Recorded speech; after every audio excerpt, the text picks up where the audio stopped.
What's up everyone, Arctic here, bringing you guys a gameplay and commentary from the Ghost Recon Future Soldier beta. I know a lot of you guys have been asking me questions about how I got into the beta, how do I like the beta, is the game worth buying, just a whole bunch of questions you guys have asked. So this commentary is going to answer a lot of those questions about how I personally feel about the game, how you can access the beta, which I believe, I don't know if it's going to turn open, but I know you had to pre-order like Ghost Recon. You could get a beta key, and then Splinter Cell Conviction, something with that, also gave you some keys. I think that was like 3 or 4 keys that you got total. So there was a lot of different ways you could access it. There was also like a huge giveaway on Twitter. Can't stress enough how important Twitter is for gamers these days. I don't know, people just don't realize it or don't believe me, don't want to be bothered by it. Some of you guys get it, some people don't, whatever. But yeah, there was just a ton of giveaways. Like Twitch was giving away like I don't know, they probably gave away like 2,000 codes. Different teams were giving away codes. There's just a lot of code giveaway. I actually got access to the code because of the community developer for Ubisoft Red Storm. I believe his name is Jeffrey Brock. They hooked up our team, said they were interested in us doing some gameplays, commentaries on it, giving them, you know, some general feedback on the game. So that's how I got access to it. So now that you guys know that, that's how I got in it. So this commentary is basically going to explain how I feel about the game. So it's kind of like a 50-50 split for me. There's some issues that I feel like need to be addressed. Hopefully they are addressing it, mostly with the servers. But there's also some issues with like parties and some gameplay mechanics I don't quite understand, particularly with the gameplay they showed, or the game type they showed for this demo, which is Conflict, I believe is the name of it. But starting on the servers, I'm gonna start with the bad. I'm gonna try to make it quick, but I got a lot to say. So the first issue with these servers is that they are constantly down, and maybe they're overloaded. So I'm not going to be too harsh on them with this, but it's just really bad. Considering that the game is less than a month from launch, I would think that the servers are going to be flawless. Maybe it's an early build. If it's not an early build, then shit. Flat out, like they got a lot of work to do for these server issues because it is not very good. So the issues that I've run into, again, could be overloading, people overloading the servers, but I've been constantly kicked from games, constantly been kicked. The service has constantly been down. I played like an hour, the server didn't connect. I have on live stream, I have it on video, like not being able to connect to games, and people are just like, yeah, it sucks. I mean, I don't know what you want me to do. Like, how are you supposed to enjoy the experience if you can't connect to 70% of your games? It's just not fun. Or you get booted from 70% of your games. I mean, I probably tried to join 50 games and I've maybe played 30. So that's not a very good percentage of games played. And that's all I'm gonna say about that. That's all I'm gonna say. So some of the bugs that I think have been kind of server related, connection related. One particular game, which the link is going to be down in the description, I couldn't respawn. Well, I could respawn, but I was like Nightcrawler from X-Men. So the issue that occurred was that I died, and I tried to respawn on one of my teammates. I did respawn, but it kept me in the spectator mode. So I couldn't move. My character was standing still, and I could spectate my character by rotating the camera. And I had my brother stand still for a second so I could look at myself, not being able to move. And he's like, wow. And that's what I was just, wow. So the Nightcrawler portion, this is where this comes into play. I could respawn on any of my squad mates around the map, no matter their location, as long as they weren't in a compromised area where, you know, they're detected or they're too close to the intel. So let's say I spawned on my brother. He was at our spawn. And Phobos was maybe in the middle of the map or at the far end of the map, opposite side. So I could spawn on my brother, couldn't move, standing still, looked like like I lagged out or something. And then immediately after that, I could disappear from that location and respawn on Phobos across the map. Yeah. So if anybody has had that one, That's a new one for me.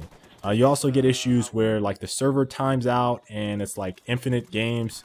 Anyone that's played Gears of War or has seen this issue occur, everyone's like moving in place, but you know, it looks like the game is going, you can move around, but no one is actually moving.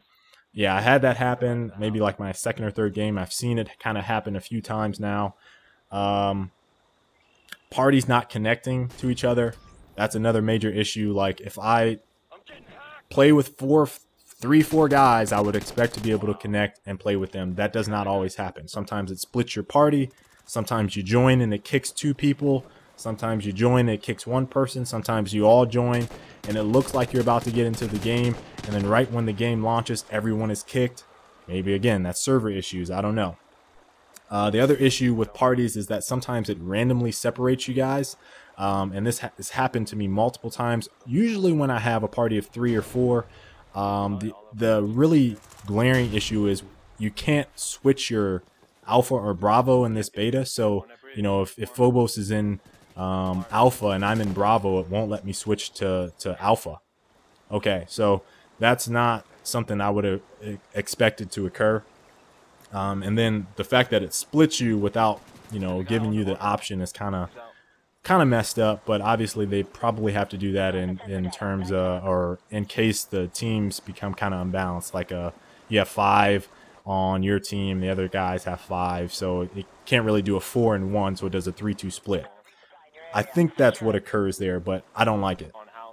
Gameplay wise, I don't think this was a very good game type to show off. The biggest issue that I have with it is the balance. It's not a very balanced game type. It's like a mix of King of the Hill, Search and Destroy, Headquarters, and some like assassination type game type where there's a leader on your team and you have to like protect them and they're the only one that can capture the intel. Just weird. The biggest balance issue with this is that sometimes you could have the intel pop right on the other team's, right near the other team's respawn area. Just why?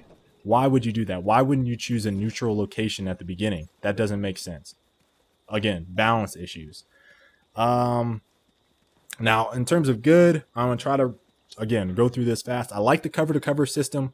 The issue, I guess this is kind of good and bad. The issue is that the controls don't always feel very fluid, specifically when like someone is in your face. But, you know, maybe it's just not, I haven't played it enough, so it's really hard for me to say, okay, well, the controls aren't that good, but, you know, I know it takes a while to get used to controls. So anyone that's like, oh, the controls suck, oh, this and that, it doesn't feel good. I mean, dude, how long have you been playing the game? Come on now. Come on. I mean, you gotta give some time to get adjusted to the game. And I like I said, I've probably played maybe 50 games, maybe. And I've probably been in game 30 games. So that's not a whole lot of playing time. The guns feel phenomenal. I don't know if you guys have played Battlefield. Call of Duty's guns feel pretty good, but Battlefield's guns feel awful. I don't like the way players die. I don't like, sometimes it doesn't feel like you're hitting people, like the guns don't register.